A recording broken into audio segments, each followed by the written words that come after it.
What's going on, guys? Welcome back to the second episode of NHL 25 Detroit Red Wings franchise mode series. Thank you guys so much for the support on the first episode. If you could also give a thumbs up on this one, and while you're down there, subscribe if you haven't. I would really appreciate it. I should say too, I saw a bunch of fellow Red Wings fans thanking me for finally doing another Red Wings franchise. We haven't done one since NHL 20. Still haven't made the playoffs since then. Hopefully, can turn that around in this series. You can see the Tampa Bay Lightning there, who's kind of was a Red Wings rival there for a bit. Won the Stanley Cup in our first season. Just like in real life, we actually missed the playoffs by 1 point. So I'm hoping this year we can make up that 1 point. On paper, our team definitely has gotten a lot better. So you guys can see there, first line no change. ADB, Larkin, Raymond. Larkin and Raymond are 91s, playing with like a 96 with the +5. Second line there also gets the +5. We brought back Patty Kane. He's playing there with Cousins and McCann.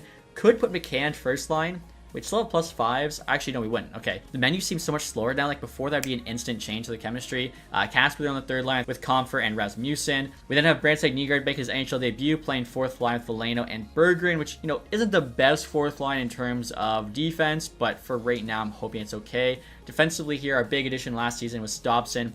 Got him actually in a trade from the Islanders. Playing top pair with Sider, our two best guys. I'm hoping they do well. I'm definitely going to try and boost that chemistry even more with, talking to them about the scheme fit. Stanley Pellica as well. Now in the NHL team, 82. Elite potential offensive defenseman. I'm hoping he grows into a stud for us. He's playing with Evanston, who's already an 86 to 22. Johansson bottom pair. I feel like he's a perfect player for that spot. Murphy as well we brought in. Actually traded Tarasenko for him. I think it was 1-for-1 or close to that. Goaltending, Talbot, Line are still our goalies, but I'm not too concerned. We do have Kosa and Augustine, both elite potential, on their way up. And now in terms of the special teams, guys, for this team, I feel like power play 1 there looks really good. Dobson's definitely an improvement on Sider. He's just better offensively, even if Sider's the better all-around guy. Power play 2, you do have Sider as well as Stanley Pellica, Cousins, McCann, and Casper. 4-man power play gets a +5. 4-man 2 is a +1, but overall looks good. I think Larkin, Comfort with Everson and Sider is a very good top PK unit. Even after that, I think our PK looks pretty good. Overall, I don't think we actually have any negative chemistry. Now, I still do want to fire Lalonde eventually because he got fired in real life, but last season just didn't make sense quite yet, so I'm going to hold off. AHL teams, Soderblom's playing first line there with Danielson and Mazur. We got Lombardi on the way up. Hopefully, he can actually become an NHL player. A lot of other guys that definitely have a chance defensively. Wallander, I think, could.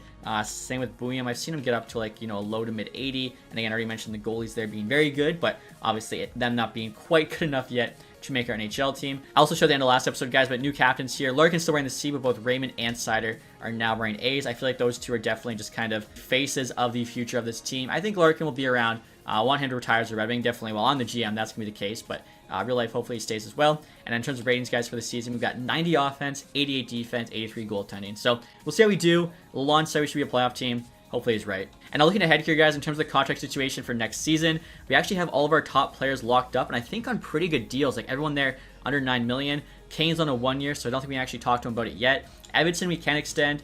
I'd probably like to extend now if he's a good deal, which he is. 6.5 for 4. 6 years would be the rest of the series. Looks doable, especially if you do like the 85% rule. I don't even think we can give him a clause yet because, or actually, can we do clauses? Only the last 2 years. No movement, I think that's a bit crazy, but 50% no trade in the final 2 years, 6.8 million. The contract bar there is in the final slot, which usually if it's there, good chance they'll say yes. So we'll do that. I think Evanston, honestly, that'd be an amazing contract, especially the cap in this game is not going to go up as much as it's going to in real life, but over the years, it still does go up, 2 to 3 million every season. It's just more consistent. Veleno, we probably do look for a better fourth line center, I think, once his contract's up. Talbot as well, I think, is just kind of a stopgap right now. So luckily, kind of everyone here is under contract that needs to be. Now, Wallander could get the call-up next season, depending what happens. I wouldn't mind looking at him right now. And yeah, for that price, 2 years, I guess, is a sweet pot. I'll give him an extra 25K, make sure he says yes right now. So if we do need to, we can call him up, and obviously that's a great contract. And then looking ahead as well, of Lombardi and Mazur, if either one of those guys get a growth in rating, especially Lombardi with the high top 9, definitely there's a good chance he could. 950K for 3 years, he's saying yes immediately, so that's awesome. Now, Mazur didn't want the 3. We'll do a 2, though, and again, this is basically just keeping us safe in case one of those guys randomly becomes like an 82. They're going to be asking for, 1.5, 2 million. This way, we make sure that that's not the case. And there we go, guys. Simon Evanston said yes to our offer. Again, I think that's a great contract for him. Should just keep getting better and better. John Ludwig here on waivers. Take a look. 1 year left. Basically, league min. 25.77, low top 6. He's okay, but not probably worth picking up. And after talking to some players, guys, about the scheme fit, you can see the bottom 6 there, a bit better chemistry, +2 third line, +1 the fourth. And then defensively here, we're actually getting +2 on all 3 pairings, which is nice to see. And now this is an interesting off here, guys. Edmonton Oilers, Bo Akey, medium top 4 defenseman. For Cleveland, who's high top 6. a 5th and a 7th. This seems like a great trade for us. Take a look here, Brady Cleveland. 20 years old, 76 overall. So he already is a 76 at 20, which is pretty good. High top 6 potential. Physical there is pretty good. And then Aki, you can see, is a 72 at 20, but again, medium top 4. So we're taking a bit of a risk here because he's lower rated, but he does have the higher potential. What do we want to do? 81 D awareness, 85 shot block stick check, 77 D awareness, 82 shot block stick check. I mean, I think medium top 4, it's worth it to take a risk. So I'm going to make this trade for Aki and hope for the best. And now look at this, guys. We're actually 7-0 here to start the season. I'm just going to keep simming, see how long we can keep this win streak going up for the start of the year. Pretty crazy. Beat the Sharks. I was thinking I might have jinxed it there. Okay, 8-1. All right, not too bad to start the season. Second here for Keenan and a third. Again, a pretty good offer we might have to do. We're moving up around here. We're giving up Keenan. Let's take a look here at this rating potential. 75 at 20. Now it's a Seattle third for a Florida second. So Seattle I don't think is doing very good.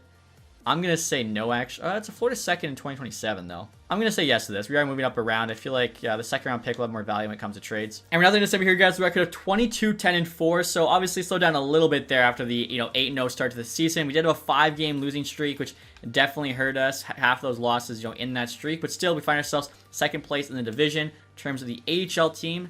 Not doing great. They're 10, 14, and 3. Luckily, AHL is just kind of like a consolation prize if they are doing well. So we'll see where we find ourselves come trade deadline. And we're not the trade deadline here, guys. Record of 38, 17, and 5. We still find ourselves second place in the division. The Lightning are unreal, 92 points. I mean, 81. We're Oilers 88. We're still one of the top teams, though, in the NHL. So should be a playoff team, pending disaster.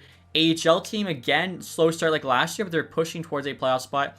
8 points back there, the Iowa Wild. Take a look and see who the leading score is for the Griffins. And it's actually Nate Danielson there leading forwards, and then Wallander there leading defenseman. So, two guys we do want to see coming up. Even Soderblom there, 17 goals. Another guy we'd like to see eventually making the NHL team. Speaking of, you got Lucas Raymond leading the way, 64 points. Love that. Dobson as well, we brought in 42 points as a D-man. Standing Pellica for a rookie, he's got 26. I mean, if he can put those numbers a bit higher, maybe an outside chance at the Calder. Cam Talbot as well, giving us pretty good numbers there as an 82, 909 save percentage, 273 goals against. So we'll get to the trade deadline here. Definitely we're going to be buyers. Are we full-fledged buyers? No. Even though we're second place, there's a lot better teams than us. I'm also not going to be giving up any of our top prospects or even like a first-round pick yet. But I guess if there's the right trade, maybe. Dougie Hamilton, 3 is left at $9 million. Really no spot from the team right now. Anderson, probably no spot. Like our top 4 is kind of set with Sider, Dobson, Edvinsson, and Sandy Pellica. Doughty there, Brodin, it's all D-man. Geez, Alex Tuck, I mean, could be an upgrade on Rasmussen, third line right wing. Maybe Rasmussen move down to the fourth line, have one of those other guys go. Nick Schmaltz there, of course, we got before. Howla, Murphy on our team on the block. I don't know why AIGM's doing that. I think Jared Spurgeon there might have been the last guy, along with Matt Roy. So I think for me, the 2 guys I'd be most interested in are Alex Tuck and Nick Schmaltz. Tuck's a bit cheaper, 1 overall higher. Take a look at both these guys and see if we can make a trade. Also, guys, I'm curious to see Lion stats here as the backup. He's got 12 wins, 9-1-3, 2-7, so he's definitely giving us better numbers than he did last season, which I guess, makes sense. Our teams as a whole is doing better. Hampus Lindholm also available there with the Boston Bruins. It could bring back Anthony Mantha as well. I did like him when he was on the Red Wings. Unfortunately for him, the career has definitely gone down. He's actually scratched right now with the Buffalo Sabres.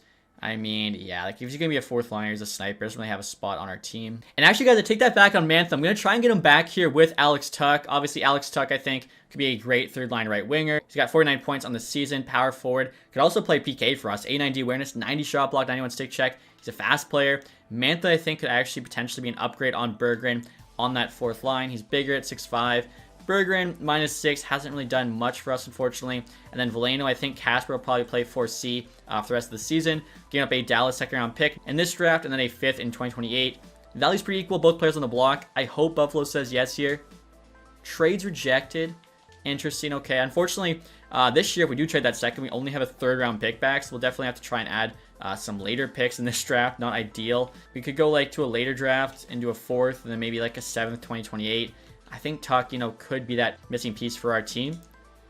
And Buffalo is still saying no. All right, guys, so I swapped out the 7th round pick for a 3rd. I already tried another 4th. They said no. If they say no to this, we're probably just going to have to go for Schmaltz instead. Yeah, trades rejected. I think they just want too much here for Tuck. And now this is an interesting one, guys. Minnesota offering us Philip Gustafsson with a 4th for a 2nd and Miller. I mean, Gustafsson's an immediate, upgrade in goal. Talbot, though, has been giving us decent numbers. Gustin actually is only an 84. I thought he was higher. 917 save percentage. Okay, 29 games played. I think Wallstedt must be playing more than him, and that's why they actually want to make this trade. Actually, no, it's not Wallstedt, it's Dostal there, who he's playing games with. Honestly, we got the 2 young goalies coming up. Talbot's doing good enough. I think we can just hold on to these picks and, hopefully one of Kosa or Augustine makes the jump to the NHL next season. And now right here, guys, I'm actually trying to make a 1-for-1 trade. Berger, like I said, 4th liner. Not really a 4th line player, though. He's a sniper there. Not great defensive or physical stats for Matt Maggio. Younger, 76. Actually having a really good year in the AHL. 28 goals. Former Spitz captain. So I'm a fan of his. Usually try to trade for him. I think the Islanders might say yes to this. And yeah, they do. So we'll do that trade. And look at this, guys. Decided to use fine trade here in regards to Alex Tuch, seeing what Buffalo would want back. Augustine, Hensler, Veleno, Ivan Kovic, William Veleno, Danielson a second, Casper a second. Yeah, they're out to lunch here with this price. So I'm going to try the same thing now with Nick Schmaltz. 5 trades. Johansson, I don't want to give up. Plus 2 seconds. Yeah, I don't want to give up an NHL defenseman. So again, yeah, I think this is too expensive for our blood because I don't really think we're cup contenders yet. So it doesn't make sense to, give up our young players who are going to be part of that future core. So I'm going for a cheaper option here, guys. Eli Tolvanen on the block, the Kraken. I think he can play 3rd line left wing. Hopefully give us more scoring than Casper. He's actually playing 4th line right now, 18 points. I guess he's got a better shot, better, offensive stats. Casper can play 4th line for the rest of the year. Then we'll see. Hopefully get him back 3rd line next season. 3rd round pick in the future. Miller here, we definitely, don't need. He's a decent goalie, but we just got a lot of guys in front of him. Valley looks to be actually on our side, but they don't want either piece. We'll probably have to overpay. The Kraken say yes. So there we go. I think, those 2 moves, definitely help us out. We don't have to pay too high of a price. And so the trade deadline is now complete, guys. We'll take a look and see what happened around the rest of the league. You got David Edstrom there going to the Washington Capitals. Our trade for Tolvanen there at the end. Molendyke going to the Anaheim Ducks. Okay, so they get a young prospect defenseman. Hakanpää to the Lightning. Ethan Gauthier to the Capitals. Brayden Yager going to the St. Louis Blues. Trade again. Tilspakov to the Blackhawks. Lakovic there, another good prospect going to the Flames. You got Sealer to the Preds. Gibson there, the Utah Hockey Club. Atkinson going back the other way. Ben Sherratt going to the Nashville Predators as well. Blake Coleman as well to the Preds. Okay, so they're making some moves. They must be having a decent season. John Marino there to the Islanders. Nyquist to the Jets. Some picks getting moved. Spencer Knight on the move as well. Going to the Philadelphia Flyers. Now it's kind of funny, of course, was just traded in real life. I almost thought he went to Chicago. That'd be perfect. Provorov to the Leafs. Kraus there to the Seattle Kraken. Okay, so I mean, nothing too crazy this deadline, but there did seem to be a bunch of trades. And so right here, guys, update look at the team after the trade deadline. Of course, the top 6 are the same. The 3rd line's now Rasmussen on the left side, Comfer still in the middle, and then Tolvanen there on the right wing. I think he should provide, a boost to scoring. Pretty good puck skills there. Good shot. 4th line, even Branstad Nygaard there playing with Veleno, and then Casper down the 4th line does, make that 4th line, I think, a bit better. Defensively, of course, no change. I should mention Murphy, though, up to an 86. I think it's probably because of that boost to the physical stats we have with the preseason focus. So because of that, in terms of the PK, they've actually got him playing on PK1, I think. Just gives us a bit of a boost there opposed to Edvinsson. I think Tolvanen actually isn't playing any special teams. And then Scratch right now, we actually have Maggio. Unfortunately, he'd have to go through waivers. So we got to leave him there till the playoffs. And if AHL team can make the playoffs, they could get him as a boost. Speaking of the AHL team, of course, we did trade away some defensemen, so you guys can see an updated look at it there. I feel like it's still, decent enough. They have an outside shot, but main focus right now is NHL team, trying to make them as good as possible here for a playoff run. And now check this out, guys. We're already having a conversation here with Derek Lalonde about, I think, making the playoffs. There's still like a couple weeks left, and yeah, he's saying we already clinched, so influence XP, management morale, both going up. And so rather than the season here, guys, the record of 50, 26, and 6. That's awesome, hitting 50 wins on the year. 2nd place in the division behind the Lightning, who had an incredible season at 119 points. So they actually might win the President's Trophy back-to-back. And yeah, it looks like they do. Luckily, not to play them first round. We actually got the Maple Leafs there, so a bit of a rivalry game. And I actually totally forgot to check the AHL team. Currently 6th place in the division, so unfortunately, do not think they'll make the playoffs. And now leading the way for our team in points, guys, with Lucas Raymond there, 83, so just over a point per game. Larkin was close with 80. ADB at 73, so the first line did well. They also had very good plus minus. I think I actually had Larkin and maybe even Raymond's goal this year to have a plus 25 plus minus, so they're both going to get a big boost to defensive awareness. McCann 65 is solid. It's kind of what I was looking for from him. Kane 61 at 37 is also still good. Dobson 50. We want him to produce point-wise. Cousins 49, one shy of 50. Not too bad. He could maybe get a boost to 86. You got Sandy Pellica there, 40 points. His rookie year, I think, is very solid. Sider 36. Again, we're paying him more to be kind of everything opposed to just point producing. Comfort took a bit of a step back. Rasmussen probably could do better for us than 25. Tolvanen here will take a look. 7 and 21. I mean, no special team time, only 3rd line. I feel like he could have still produced a bit more than that. Casper still at 25 there. Evanson 23 also. Probably like to see him getting up into the 30s. goaltending stats. So Talbot there 909, Lyon 912, actually a little bit better. Goals against there exactly the same for both. AHL wise, Augustine, Kosa, pretty much equal games played, but Augustine actually had the better numbers there. Save percentage wise, goals against pretty close, but still he does have the edge. And then scoring leaders, Danielson 51 and 69, I think is solid. Wallander there 44 for D-man, also is pretty good. I'd like to see more scoring from both Soderblom and Lombardi. And I'll look at the stat page here, guys. You got McDavid winning another Art Ross trophy with 116 points, followed by Matthews there, Pastrnak, Draisaitl points, Nylander, Kaprizov, and Kucherov round at the top 100. I hate just how much leg I'm dealing with here on this stat page. Goal-wise, you got Pastrnak leading the way with 61. In terms of defensive scoring, you got McCarr at the top of the page again, 92 points, followed by Heiskanen there. Werenski still having a solid season, Quinn Hughes as well. Vince Dunn, big year, 73 there. And in terms of goaltending stats, Vasilevsky, most wins, 46. I mean, makes sense. They won the President's Trophy. Blackwood actually right behind him there. Both had 8 shutouts. In terms of save percentage for a starter, it's Shesterkin with a 929. And then goals against here is Vasilevsky, the 228. So he probably takes on the Vezina, especially since his save percentage is just, .001 behind Shesterkin. And then rookie skaters. I'm curious to see at the top of the page, Michael Misa, 62 points with the Blackhawks. I mean, Standing Pellica, defenseman, 40, isn't too far off. The rest of them, I think Misa's a little bit too high. +7 is also solid. So, yeah, if Misa wasn't there, I think Standing Pellica has a chance. Probably would, honestly, get a vote maybe. But I feel like Misa's a lock here to win it. Now looking at our league here, guys, as you can see, you got 6 teams with 100 plus points. We, of course, are one of them there, finishing 5th in the entire NHL with 106. Does anyone get screwed over? Ottawa kinda at 14, Florida 17. That's okay. Nashville, though, at 18 does squeak in. And then last place, the entire NHL. The Philadelphia Flyers here, 67 points. Looking at goals for, the Rangers are first. We were actually 6th in goals for, so a much better goal-scoring team this season.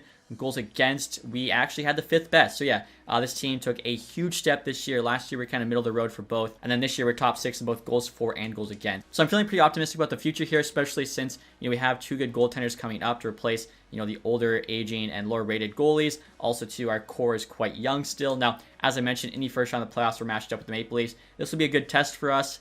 Win or lose, I think just making the playoffs this year was a big step. Haven't made it, of course, since 2016, and this is 2026, so it took the Red Wings a decade. They got Tavares still on the team with Matthews and Nylander. I mean, they lose Marner. Real life, I feel like they probably lose Tavares, keep Marner, but we'll see what happens. Yarncroc, second line right wings, not ideal. Domi and Neisler are good players.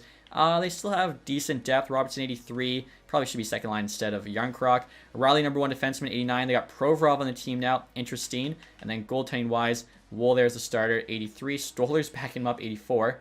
You don't usually see that. Maybe that'll switch by the time we actually play them. And now for this first round series, guys, we have the home ice advantage. So first 2 games here are going to be in Hockeytown. Hopefully can at least win one of them. And we actually win the first game there, 3-1. Second game's also win, 2-1. So head to Toronto now, Scotiabank.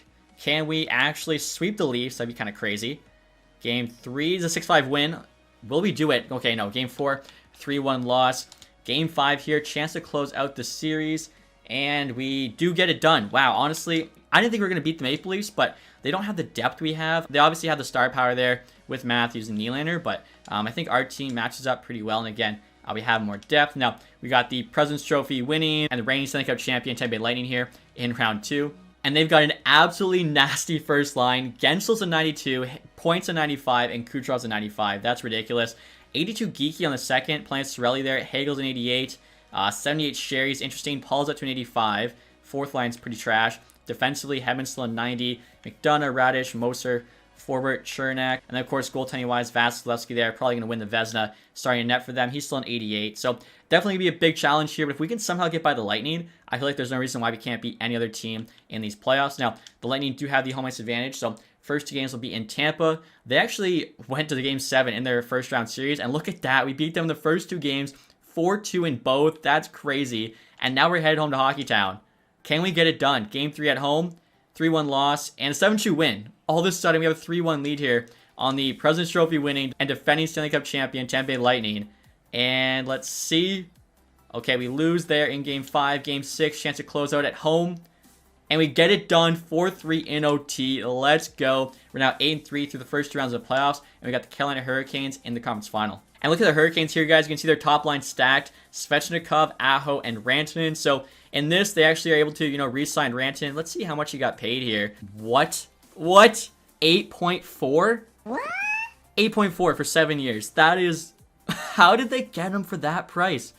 He should have demanded at least $12 million. I mean, we saw what the Avs were in free agency last season with like the guys that made it there. I don't know what logic was used here. I feel like they got him for an absolute steal. Jarvis there on the second line with Roslovic. Hall still on the team. Hall would have also had to resign, and he gets 5.4. Like, how is an 83 getting close to the same amount of money as a 95? Makes no sense. Jason Tornstall still there. Honestly, they have a pretty good forward depth behind that top line. Slavin's a beast. Walker, Chatfield, Martinez they signed. Gostisbehere, Moros. They lost Brent Burns. They got Anderson still on the team. He also needed a new contract. $8 million. Anderson got paid almost the same amount as Mikko Rantanen. And they actually have a good goalie behind him in Kochetkov. Very, very interesting, to say the least. And one thing I forgot to do last round, guys, with the Lightning was actually check the matchup. So you can see Anderson's save percentage there is quite better. 939 compared to Talbot's 918. He's also got below 2 goals against. I mean, the Hurricanes, still a solid defensive team. You can see their goals against are first. Ours are fifth. Our goals per game, though, are first. And theirs are 12th. So we're actually huge lead that way. So it's going to be a battle of our offense versus their defense. Power play, ours is much better. 3rd to 13th. They're 5.3%. We're at 23. PK is pretty equal. And then leading score there is actually Roslovic somehow for them. And Dylan Larkin for us at 17 points. So he's got almost double their top leading scorer. They're relying heavily there on their defense on Freddie Anderson. So hopefully, you know, our forwards can find a way to get through and kind of break the dam and just start scoring at will. So first game, guys, is actually in Detroit. We have 2-1 lead. Johansson and Cousins, Svechnikov for them. 3-1 now to Brinkett. And then 4-1. Brandon Nygaard on the PK gets a shorty there to make it 4-1. And secure the win. Definitely can't ask for much more than that in game 1. If we can go up 2-0 here, that would be huge. Here we go. First period, 0-0. Tripled our shots, 15-6. A bit more equal now. They're still up 2-1. ADB, our lone goal scorer. And they actually end up winning there 2-1. So much better game defensively from them. And now game 3 here, guys. Our first game in Raleigh. See what Carolina does. They're up 3-0. Okay. We answer back 3-2. We have a chance here. Just need 1 in the third. Shots are equal. And we tie it up. Cousins actually, Kotkaniemi got the lead, and Compher actually answered right back. Can we get an OT hero? Shots are still perfectly tied. And we do. DeBrincat, let's go. What a come from behind win. That's what we need to see from this squad. That's how you win a Stanley Cup. So now we got the 2-1 lead. If we can win both games in Carolina, head home to Detroit up 3-1. That would be huge. Here we go, guys. Game 4. 3-1 lead. Larkin with 2. Cousins gets 1. Roslovic for them on the power play. 6-1. Kane with a couple. ADB. So Kane and Larkin both looking for Hatties. And 10-3. Kane does get it. Larkin does not. Wow. Okay. Rantanen scored for them. ADB got another. I just want to double check. ADB. Yeah, that was just 2 goals for him. Same with Larkin. What an onslaught there. And like I was saying, that gives us a 3-1 lead in the series. There's no way they come back from losing 10-3, right? There's no way they can rally back. Their morale has to be shattered. We're headed home now after that win. We have all the momentum. Back-to-back wins. We get a come from behind and just a huge blowout. And we're up 3-0. We keep it going. Casper, McCann, and Rasmussen. 4-0 now, Larkin. 7-1. Okay, they ruined the shutout there late, but Larkin again, Raymond, Edvinsson. What statement wins there. Carolina had such good defense. Our guys are just like, you know what? Let's just score at will. 7 goals and 10 goals in the final 2 games. That is crazy. And look at this, guys. In the Stanley Cup final, we actually had the Vegas Golden Knights. They beat out the Avs in 7. I was kind of hoping for the Avs would have had the classic rivalry matchup, but Vegas is okay too. And since we're playing Vegas here, guys, I got to use a casino term. I feel like we're playing with house money right now. As I mentioned, I was fine getting knocked out in the first round by the Maple Leafs. The fact we're in the Stanley Cup final is crazy. This team is definitely overperforming. You can see there they're actually rocking the real life first line. Barbashev, Eichel, Stone, draw 5 there up to an 86. Hurdle's on the team with Carlson. Schwint there's a 79. I mean, the bottom 6 isn't ideal. Surprised Brisson on the 4th line opposed to Schwint. Defensively, Hanifin, Theodore, Pietrangelo, Hagler top 4. Shillington and Cormier on the bottom. Goaltending here, Samsonov only an 83. Fleury back him up. Kind of funny, Fleury returns to Vegas here. He's an 81. So, I mean, that third D pair is definitely exploitable. Their goaltending is about equal to ours. They had a really good first line. I think we have way better depth. There's no reason why we can't beat this team. Like, it's a 50-50. We got 1 series left here. It could be Stanley Cup champions for the first time since 2008. Let's see if the team can get it done. So, we actually have the home ice advantage, which is huge. First game back in Hockeytown. They're up 2-1. Couple defensemen scoring. ADB for us. Still 2-1 there after 2. And 3-1, Holtz, unfortunately, scores an insurance goal. So we're down 1-0 in this series. I think this actually might be the first time we are down in these playoffs. And yeah, I just double checked. We won game 1 every single time and, you know, never lost a lead after that. So we'll see how our team can kind of fight back here, being down in a series. Like I said, with that 1 comeback win, I'm sure at some point, you know, most championship teams are down. Let's see how they react. 1-1 here, Larkin, Hurdle for them. 3-2, Larkin again, Rasmussen, Howden for them. I'd love a Larkin, you know, game winner Hattie. 6-2. Larkin doesn't get one. Rasmussen, though, does. Same with ADB and Dobson. That was big. We actually put up 41 shots on them. So, team's doing so well offensively, and I feel like, the goaltending is doing decent. Knock on wood, have not been blown out in any games. Just letting in 1 to 3 goals a game should be enough to give the offense a chance. Game 3 now, guys, in Vegas. Vegas is up 2-1. They usually do play better at home, at least in real life. Let's see, 2-2 now. Rasmussen ties it up. Pretty low shots there. Third period, 4-3. Let's go. Larkin and Sider. Howden almost, pulled them back, but luckily Talbot able to shut the door. So we now have a 2-1 series lead in the Stanley Cup Final in only our second year here with the Red Wings. Definitely, like I said, not at all what I expected, but let's see here if we can actually make it 3-1. Of course, we're still in Vegas, and we're up 1-0. Casper there getting it done on the fourth line. Nothing in the second. 2-1 now. Brandseg, Nygaard, another fourth liner. Wow, the fourth line showing up is huge. Hurdle there. Gave them a chance. Luckily, they weren't able to tie that game late. So, like I was saying before, we now have a 3-1 series lead on Vegas. We've won 3 straight games. This is incredible. Can we get it done at home? Game 5, Little Caesar Arena. Come on. In Detroit, not good start. 3-0. We only had 8 shots. 4-0. Oh my goodness. Yeah, we did not show up. Game 5, I guess the nerves got the better of them. 5-0 loss. That's actually, I think, our worst loss of the playoffs so far. Luckily, we still have 2 chances here to win the Stanley Cup. I don't care if it's at home or on the road. Game 6. Let's see if the boys can get it done. Rally back here after that loss. 0-0 after 1. And 2-0. Eichel and Holtz. We need a big third period. I guess we'll have to resume it, right? Because in case they do come back, we want to be able to watch that celebration. We're still getting, beat pretty bad in terms of the shots. Halfway through the third now, still 2-0. Couple minutes to go, and it looks like we get shut out back-to-back games. How does that happen? This offense that was able to put up, 10 and 7 goals in back-to-back games on the Hurricanes, who had the best defense, now gets shut out back-to-back. That is crazy. But I mean, you know what? If you told me beginning of the season, Game 7 Stanley Cup Final, 50-50 chance to take home the cup, do you take it? I say yes every single time. Here we go. 3-3 in the series. Winner take all. Back at home. Fans, I mean, they'd be buzzing. Let's go. First period. What? What? 6-0? What happened? We were up 3-1. What happened? 6-0? What happened to this team? 7-2. I don't think. I feel like there's no way. Yeah, 8-2. And we lose in the Stanley Cup Final, the Vegas Golden Knights. What happened? What actually happened? We were playing so well. And then back-to-back shutouts and then an 8-2 showing at home with the Stanley Cup in the building. Are you kidding me? All right, well, that sucks to see, but it is good to know that this team that I thought was still, pretty far off is right there with the Stanley Cup contenders. There are, some definite positives to take here from this season. You can see Coachella there when they called their cup. And the large results are in here, guys. Philly actually holds on to number 1, which is nice to see. Utah jumps from 4-2. And we'll take a look next year, guys, at retired players. Brent Burns calls it a career there with the Blues.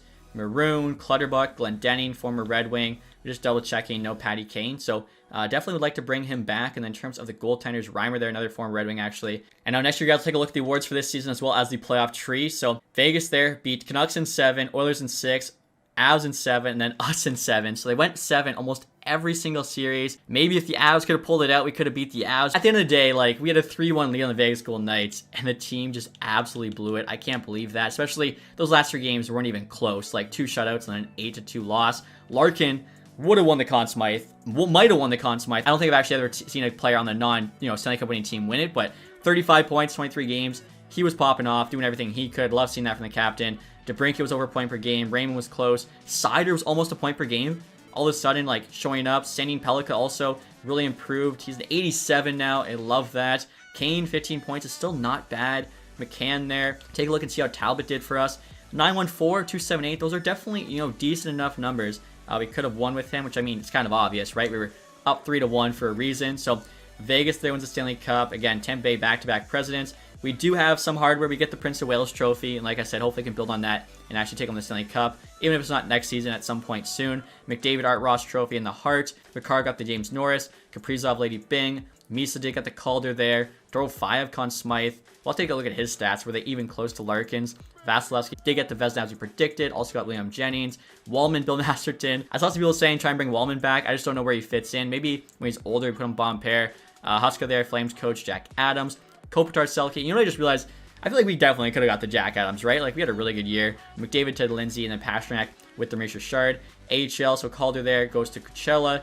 Individually, I think that's Jane Perron with the most points. Jeffries, MVP. Lewis, most goals. That's crazy for like a fourth line grinder. Perron, best rookie. Mancini, best defenseman.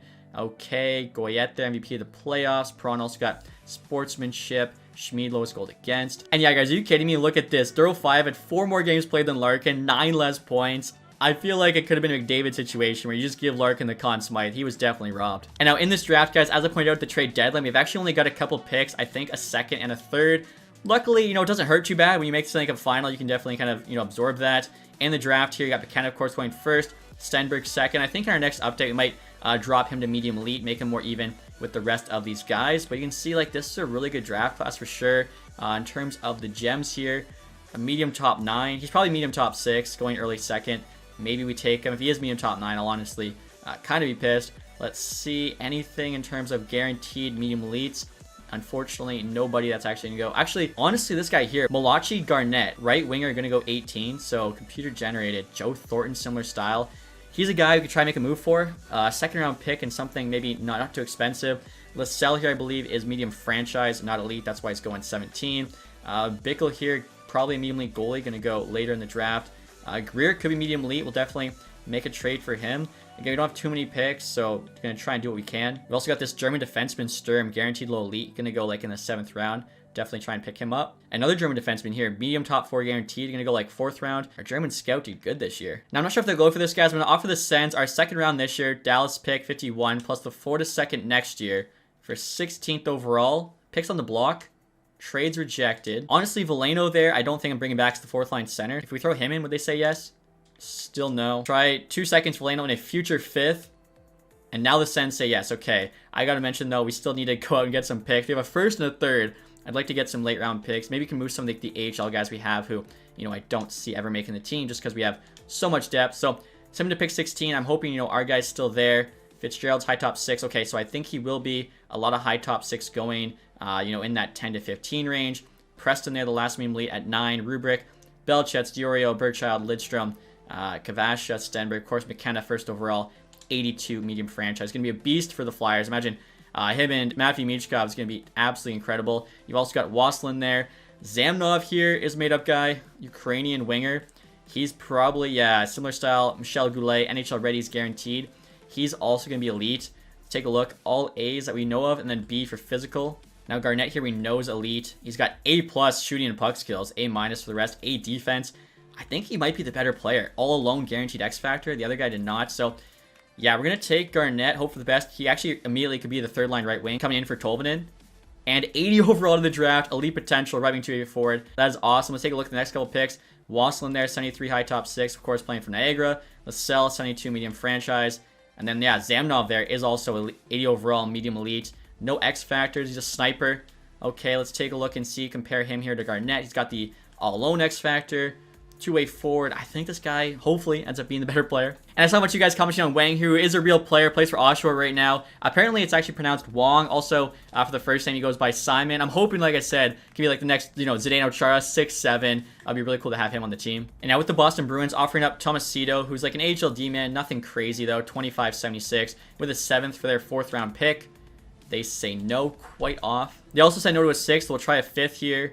Now they say yes. Now, reason being, I want to get that guaranteed medium top 4 German defenseman. I think our scouts did really well, so hoping for the best. Actually, we have a late 3rd round pick. Oh, I just realized I probably didn't have to trade for that 4th. I forgot we had the 3rd. Oh, that's just me messing up. So, right here, honestly, yeah, we'll take Bladder, the guaranteed medium top 4. And he's 70. What? What a pick. Late 3rd round, 74 medium top 4. Rolf Bladder, 2-way defenseman. What a pick. And originally I was going to get him 1st pick in the 4th round. At this point, I'll probably just take the next guy we do have pinned. It's a little bit early, but again, you really don't get value trading back. So it'll probably be Bickle here, who should be a medium-elite goalie. Sturman getting the 7th. I'd like to try and get Greer there. So yeah, we'll take Larry Bickle. And he is elite goalie, and he's 65 overall. That's actually higher than I expected. This has been a draft for the ages. I'm going to try and make a trade with the Montreal Canadiens to get a 6th and 7th round pick to get the 2 guys we have pinned. I'm feeling pretty confidently like the one's going to be an elite forward. So giving them a 6 and a 7 plus Marsh, who's low top 4. really low rated. I don't think he'll end up being a player for us, but hopefully he makes the trade happen.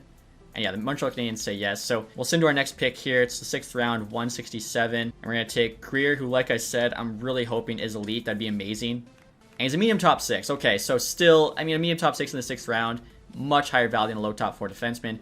We are definitely still happy. And then with that 7th round pick as well, we're going to get a really good value player here too. That, of course, being Sturm, who's guaranteed low elite. So, like, both these guys are better. Also, Timu Solani, it's supposed to be a bit different, but he's a centerman opposed to a winger. I'm curious to see, you know, how good he ends up being, but we're going to stick with Thomas Sturm here. 67 low elite. Honestly, 67 overall as well in the 7th round, and then the low elite potential. That's just such a good pick. Let's see, Solani, 61 low bomb 6. Yeah, not quite as good as the one we all know and love. And in terms of the coaching, guys, obviously we just made the Stanley Cup final, but I think I'm still going to get rid of Derek Lalonde. He wants a new contract. This is the perfect time, you know. I think bring in somebody new that can close out a 3-1 lead in the Stanley Cup final. And I see we actually need all new AHL coaches. They've been doing pretty bad, so I might just clean house there as well. And now at the re-sign phase, guys, we have 16 million in cap space. Moritz Seiler's up to a 91. That's awesome. Dobson there as well, 89. Evanson, 88. And we got him on that sweetheart deal, 6.8 for the rest of the series. Patty Kane, still an 87. I think he actually went up by 1. And he's taking a discount, 5.8, but he wants 2 years. I'm assuming the one, not really a, you know, talking point. I mean, I do plan on keeping him in Detroit, so at that point, it's like, might as well just give him the money he wants. If I do plan on keeping him as well, I'm going to have a no-move clause. I kind of already know from, you know, other series that Patty Kane always sims well, even if he drops in rating. So at the no-move clause, let's get him way cheaper, which it looks like it's going to. I'm definitely interested in that. 4.75 for 2 years and 87, full no-move. I think that's actually, yeah, a bit of a steal there for Patty Kane. Now, Standing Pellikka, already an 87. I think he jumped just the last look before the draft. He's going to want paid, luckily not for a couple more years. McCann will also want paid after this season. Cousins there is finally going up by 1. I'd like him to at least to get to like an 87 to more justify the $7 million bucks. Murphy, Tolvanen, again, we have that rookie. I think honestly will be great on that third line. Casper, 82. Hopefully he can find a spot. Murphy, I don't mind bringing back for the right price. $5 million, a little bit expensive for a bottom pairing guy. Now we do have 12 million, so it's like, where are we going to spend it? As I mentioned, Garnett here, I'd like to be third line right wing. I guess one thing we have to figure out here is goaltending. So Costa 78, Augustine 77. I assume one of, if not both of them, will be a low 80. If they're both low 80s, they could literally be our goalies. We'll just trade away Lyon. Costa there wants a bridge deal, 800K. I would definitely rather him sign something longer. He does not want a 3-year at all, which I mean is fair. So we might as well just take the great deal he's giving us right now. Talbot here wants 2.8 on a 1 year. I'm probably going to let him go. Like I said, I just kind of had belief the young goalies are going to grow. If they don't, we can go and get somebody better. And now in terms of the defense, guys, you know what? We could just bring Murphy back. This team got us to the Stanley Cup final. I feel like they're just going to be getting better. Maybe run it back, give them another chance. Bottom pairing with good on the PK. I don't want him for 4 years, though, that's for sure. So 2 years. I guess we have to see what the cap situation looks like. Also, Sebastian Costa there said yes. Same with the rookie. Didn't really change the cap situation at all. So I feel like we could give Murphy 2 years, say like 5.5. I'll try a 50% modified no trade. That's probably the most I want to pay him because I think he'll be dropping in rating more so than getting better. And there we go, guys. Murphy actually accepted. I didn't think it would be enough. We still have $7 million in cap space, which could get us a starting goaltender if we want to have insurance. Maybe that actually makes more sense. Maybe like a 1-year starter. Costa could be the backup. We trade Lyon, give us an extra couple million. And like I said, I think, you know, defensively, we're definitely set. Forward-wise, we also could go out and try to bring in somebody. I feel like that'd make us more of a contender for next season. Maybe Garnett here, we let, you know, play in the AHL for the first year, and then him come up and hopefully be higher rated. Better just, he'll definitely have more of a chance to win the Calder. First things first here, guys. Before we get to free agency, I am curious to see what NHL head coaches are available. We got Peter DeBoer there. Interesting. I know a lot of people not a huge fan of him. A+ everything, teaching, coach influence, or A-.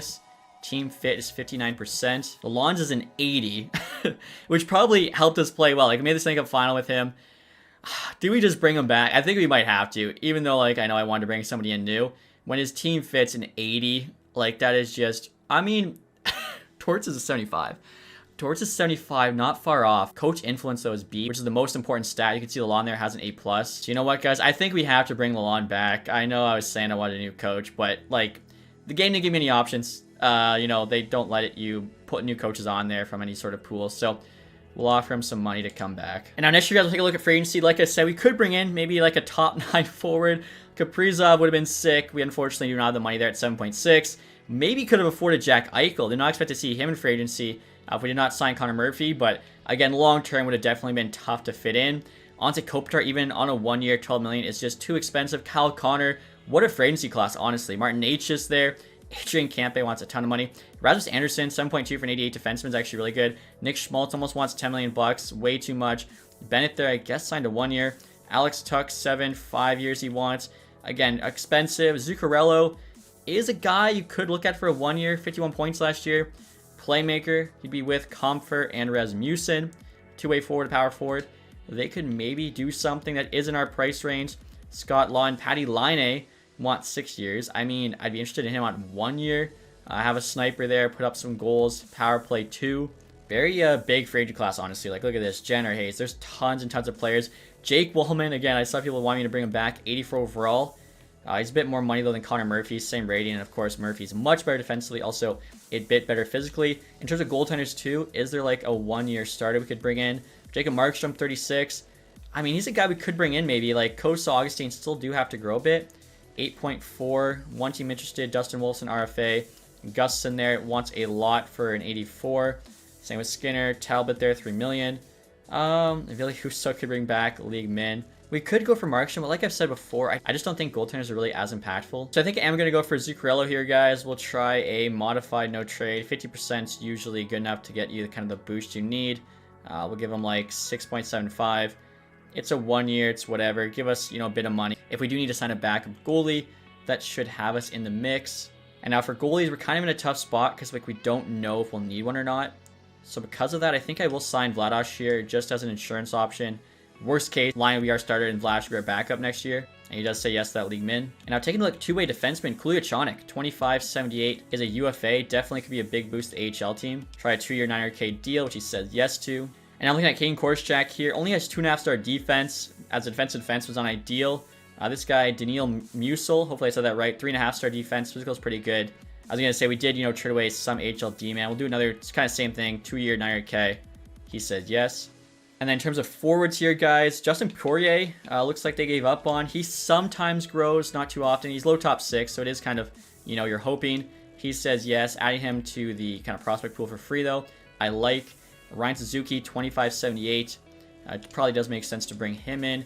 Could use just a bit more HL forward depth. Kind of the same thing as a defenseman. 2 years 900K. He says yes. Doesn't really hurt us if he does not grow. Josephine, Seattle Kraken, 4th round pick. He's only got low top 9, but he's a 74 at 19. The fact he's already that high rated, I'm actually really interested at that age. Like, look at the other guys. I might give him a contract here, and maybe he'll actually turn out. And then the other one here, Pickarainen, 1968. Same team, actually, Red Deer Red Bulls. That's pretty funny. Devils 3rd round pick. The fact he's young and has decent potential, might as well take a flyer on him. And there we go, guys. Derek Lalonde's coming back to the Red Wings. So I guess kind of like a free agent. He wanted to test the market, and he decided he's coming back with us. Again, I wanted somebody new, but literally, if he has 80% team fit, probably because of all the boosts he got from us making the Cup final, it made no sense to get somebody else if we actually are trying to win the Stanley Cup and not just be vindictive. Are you kidding me? Okay, Zuccarello rejected the offer, decided to go with the Penguins. So we still do have a spot, 3rd line, right wing, or left wing, obviously. Rasmussen can play either side. Obviously, the rookie could jump in. He's 80 overall, but I think, it would make sense for us to have him playing the AHL, come up when he's higher rated. We have this money. Why not bring in, somebody more established? Sam Bennett's a lot cheaper now. At 6.5, he makes a ton of sense as a 3rd line player. Power forward there, 5-star physical. Last year's +3, 50 penalty minutes. We can score. Kind of do a lot there. Him, Rasmussen, Comfort, I think would honestly be a problem as a 3rd line. I would definitely want 2 years more than 3, ideally 1. I also see Tarasenko's now a free agent. Josh Manson, could have got him a little bit cheaper than Murphy, but defensive stats are not as good. Even physical, actually, I think a little bit lower. Let's talk to Sam Bennett here and see if we can potentially charm him a bit. That failed, even though it said it was a good chance to succeed. So let's see if we could take a 1 year. He'd want 6.7. We could offer more. An extra 250K makes it 6.95. Give him a 20-team no trade list because don't really see us trading him. Contract interest now is a little bit higher, not amazing, but we'll see what he says. Again, the 1 year for me, I think, is the biggest sticking point. So we'll see what he says. Oh wow, he accepted immediately. I didn't think he would, but I guess no other team's interested. We're on day 4 free agency. Sam Bennett was getting worried. So honestly, yeah, he should be a good player there on the 3rd line. Interesting off here, guys, from the Hurricanes. Artamanov, decent prospect, medium top 6. Kochikov in a 4th for Augustine and Wallander. I feel like Augustine could be our future starting goalie, so just because of that, I'm going to say no. And we're now having a conversation with Derek Lalonde about next season, guys. So I'm thinking maybe Stanley Cup contender, like we made the final last year, and yeah, we're competing for a Stanley Cup, so that is cool to see. In terms of the preseason focus, I feel like with an 80% team fit, we probably don't have to do the chemistry thing. And most guys this season, I gave a boost to offensive and defensive awareness, which also improves their discipline. So I'll probably do strength training, because if you do that in the summer and then this in the preseason, you basically add physicality without losing anything. Interesting off here from the Leafs, Joseph Woll, Dragichensev, Maggio, Bolshnikov. Honestly, I think our goaltending should be okay. And so next year, guys, I'll actually show you what that team is looking like. You can see the goalie situation. So top line here, you got DeBrincat, now an 88. Playing with Larkin, Raymond, both 92. So the first line just gets even better. Second line there, looking at +5 as well. Kane, Cousins, McCann. Cousins actually has a total eclipse X factor up to an 87. Third line, you got Comfort playing with Bennett and Rasmussen. Like I said, I feel like this line will be a good shutdown line. Fourth line's actually the young gun line. Pretty cool, honestly. Casper, Danielson, and Brandstad Nygaard. If you look at it, it's the Red Wings first round pick, 24, 23, and 22. So I like that. You would like to have them having, more ice time, but I feel like they'll get their chance very soon. Defensively here, Dobson now at 90, playing Sider 91. Sandy Pelika's 88, Edmonton's 90. So like that top four is absolutely ridiculous. Bomb pairing actually, look at this. Shea Bouillon up to an 82. Randomly had a spike in growth this summer, playing with Murphy. So Bouillon actually beat out Johansson there for the bomb D pair. Good defensive stats and physical. Johansson now we could actually move in a trade. Lyon there's 83 overall, so good to see him actually get a bit of a boost. Same rating as Talbot. And then Kosa backing up to 82. So Kosa, backup right now, elite potential, could pass Lyon as a starter this season. AHL-wise, Augustine starter. Gareth Simek backing him up. I've actually got Vlados Strash. Again, we signed him for league man just in case, we didn't get that growth. Looking at the forward group, you got Garnett actually for a slide with Lombardi. Mazur's there. Bolshnikov on the second line. Had some people asking about him. Only a 77 at 23. We definitely need to have him, get a random, spike in growth, because I'm not going to be making an NHL team with that rating. Kiskanen's an 80 now. Maggio there playing with Suzuki, Savage. Fourth line, you actually have Soderblom. 77, he's another guy, hasn't really grown, but I mean, if we have the right conversations, maybe you can turn him into a fourth liner. Defensively, like I said, Johansson's down there. Kulichonik, Wallander, Musel, who we signed, Whipple, Akey, like defense. Honestly, overall, I think the HL team should be a lot better this season. And in terms of the ratings here, guys, for that third season, we've got 92 offense, 93 defense, and 83 goaltending. So excited to see what happens here after losing the Stanley Cup final last season. Can we make it back? Obviously, got to wait and find out. If you guys enjoyed this one, leave that thumbs up, subscribe if you haven't. Thank you guys so much for watching. Have a nice day. Goodbye.